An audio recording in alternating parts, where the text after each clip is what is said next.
All right, welcome to The Explainer.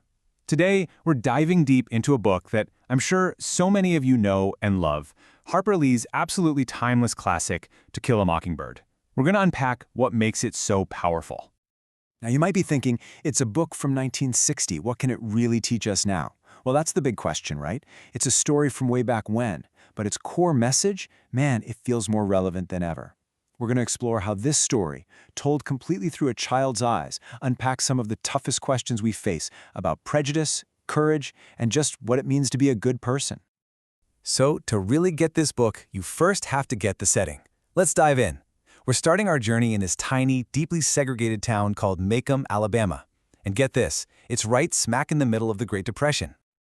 And this quote right here, this is our first clue. Everything we see, everything we hear, is filtered through the eyes of our 6-year-old narrator, Jean Louise Finch. But everyone just calls her Scout.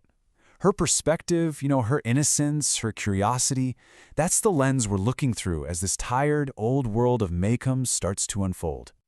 So when the book kicks off, it feels pretty straightforward, almost deceptively simple. It's really all about these childhood adventures with Scout and her big brother Jem.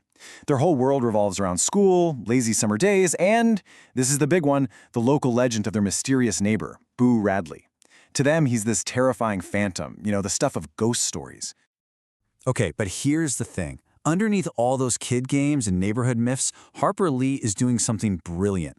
She's carefully laying the groundwork, setting up this one central idea, this one metaphor that basically unlocks the entire moral compass of the book. And it all comes from this piece of advice from their dad, Atticus Finch. He explains to them that mockingbirds, well, they represent pure, harmless innocence. They don't do anything but bring beauty into the world with their songs. So to hurt one, that's just a senseless act of cruelty. This one idea, it becomes the moral backbone of the whole dang story. As the story moves forward, you start to see that there are two human mockingbirds at the center of it all. First, there's Tom Robinson, a black man who's been wrongly accused of a terrible crime. And then there's Arthur Boo Radley, that misunderstood recluse.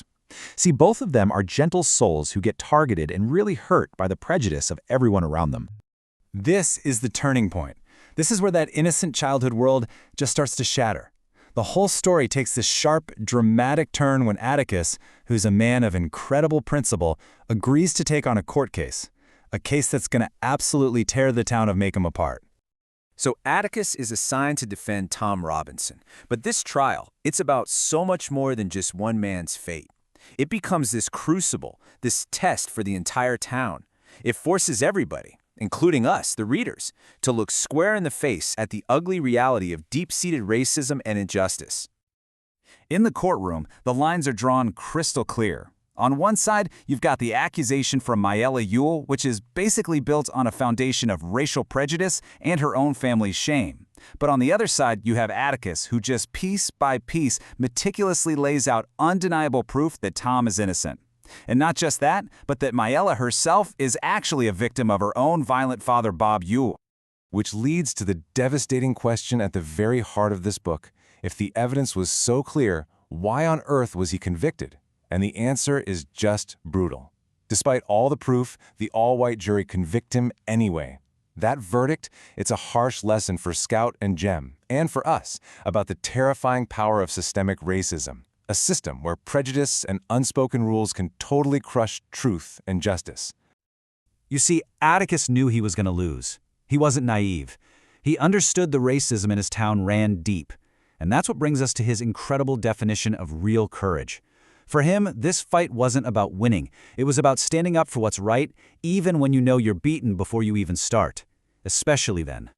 Now, the trials in justice kind of forces us to zoom out and look at the whole town. And here's where the novel does something so smart. It connects the huge public prejudice against Tom Robinson to the small private prejudice that's been aimed at Boo Radley since page 1.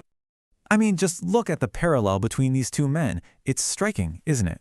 Both Tom and Boo are victims of Macomb's fear, of its ignorance. The town has made up these totally false stories about them. One's a dangerous criminal, the other's a terrifying monster. They're judged on rumors and stereotypes, not on who they actually are. And that leads us to maybe the most famous line in the entire book. This is the core lesson Atticus is always trying to teach his kids. It's the ultimate call for empathy, right? The idea that you have a moral duty to really try, to see the world from someone else's point of view before you ever dare to judge them. And this is where the two storylines just collide in this dramatic, terrifying climax. Bob Ewell, totally humiliated by the trial, is out for revenge. He attacks Scout and Jem when they're alone and defenseless. There's a struggle in the dark, and then, out of nowhere, a mysterious figure saves them. And who is it? It's Boo Radley. The town's monster is actually their savior, their silent guardian. He's the story's other Mockingbird. So let's step back. After all of that, the drama, the heartbreak, the lessons, what is the real lasting legacy of To Kill a Mockingbird? Why are we still talking about it, reading it, debating it, all these years later? Well, I think it's because it leaves us with these powerful, timeless truths.